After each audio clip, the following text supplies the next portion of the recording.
ఇది కదా వంట. ఈవేళ నేను చేసే వంట ఏంటో తెలుసా అండి? గుమ్మడి వడియాల అట్టు. ఇది మ్యాక్సిమం ఎవ్వరికీ కూడా తెలియదు ఇలా తింటారు అని. కొంతమందికి తెలుస్తుంది.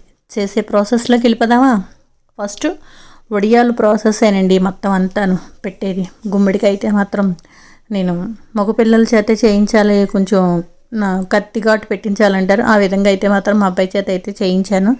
మిగతాదంతా కూడా గింజలు అవి తీసేసుకుని శుభ్రంగా తినేటప్పుడు కూడా గింజలు ఉంటే అసలు నిలవ ఉండే వడియాల్లో కూడా గింజలు ఉంటే కూడాను పుచ్చిపోతుందటండి. అందుకని గింజలన్నీ తీసేసి వడియాలు పెట్టుకుంటాను ఇప్పుడు కూడాను. ఇంక ఈ తరిగే ప్రాసెస్ అంతా చిన్నవి అయితే మాత్రం మనకి గుమ్మడి వడియాలు అట్టు అన్నానంటే ఈ తినడానికి ఈజీగా ఉండేటట్టుగా అయితే మాత్రం నేను తరుక్కున్నానండి. మా ఇంట్లో ఇది చాలామందికి ఇష్టం. అంటే కర్రీ లేకపోయినా సరే ఈ విధంగా అయితే మాత్రం నేను వడియాలట్టు అయితే మాత్రం తింటాము చేసుకుని. ముందర రోజునే ఒక రోజున ముందర రేపనగా తరిగేసుకుని శుభ్రంగాను వీటికి కొంచెం పసుపు ఉప్పు లైట్గా, ఎక్కువ కూడా కాదనమాట, వేసేసుకుని ఒక క్లాత్లో, కాటన్ క్లాత్ అయితే మాత్రం మనకి పిండడానికి ఈజీగా ఉంటుంది, పీల్చడానికేను.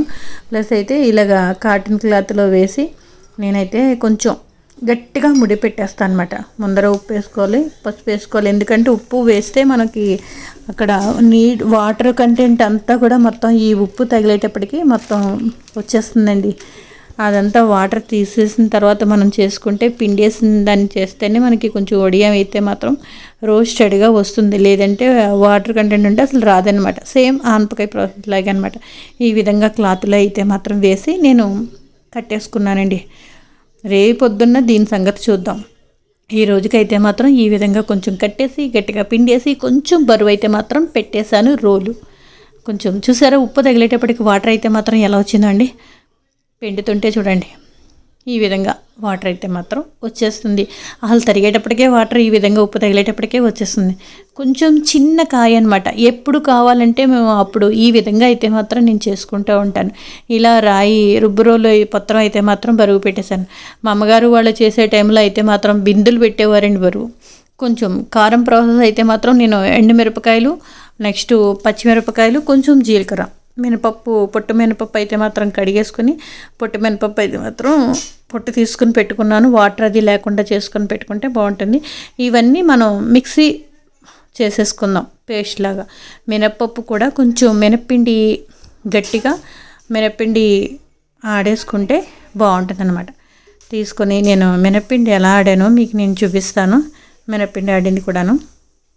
ఇవి ఏంటంటే చూసారు, గార్లీ పప్పు రుబ్బుకునేటప్పుడు నీరు ఓడిపోయిందంతా కూడా నేను ఈ విధంగా మూట విప్పి చూస్తే మన్నాడు పొద్దునకి ఆరిపోయి ఉంటుందండి వాటర్ అంతా కూడాను లేకుండాను. అందుకని ఈ విధంగా చేసుకుని పక్కన పెట్టుకున్నాను. ఈ లోపలే గ్రైండర్లో పప్పు అయితే మాత్రం మిక్సీ గ్రైండర్ ఆడేస్తున్నాను అనమాట. చాలా సింపుల్గా అయిపోతుంది. కొంచెం టేస్ట్ అయితే మాత్రం చాలా చాలా బాగుంటుందండి. రుచిగా ఉంటుంది తినడానికి. ఇంట్లో ఎంతో ఇష్టం అని చెప్తూ ఉంటాను కదా, ఈ విధంగా అనమాట. ఇప్పుడైతే ఈ ప్రాసెస్ అంతా కూడా చాలా చాలా సింపుల్. మనం తరిగే చిన్న చిన్న ముక్కలు తరిగేదానికి ఈ విధంగా గ్రైండర్ అయితే మాత్రం అయిపోయింది. పప్పు కొంచెం గట్టిగా చెప్తున్నాను కదండి, ఇది మీకు ఎలా గట్టిగా అంటే తెలీదు. కొంచెం ఉప్పు వేస్తే మెత్తబడిపోతుంది. నేను తీసుకొచ్చి చూడు వాటర్లో వేస్తే మీకు అది క్రీమ్, ఒక వెన్న పూసలాగా చూసారా ఎలా తేలుతుందని. ఈ విధంగా అయితే మాత్రం మిక్సీ ఆడేసాను, గ్రైండర్ ఆడేసానండి, తీసాను. ఇలా గట్టిగా చేసుకుంటేనే వడియాలకి బాగుంటుంది. గారెలు వేసుకున్నప్పుడు కూడా చాలా బాగుంటుంది అనమాట. అసలు ఇవి గుమ్మడి వడియాలు పెట్టిన రోజునైతే మాత్రం గుమ్మడి వడియాలు అట్టు కూడా వేసుకుంటారట.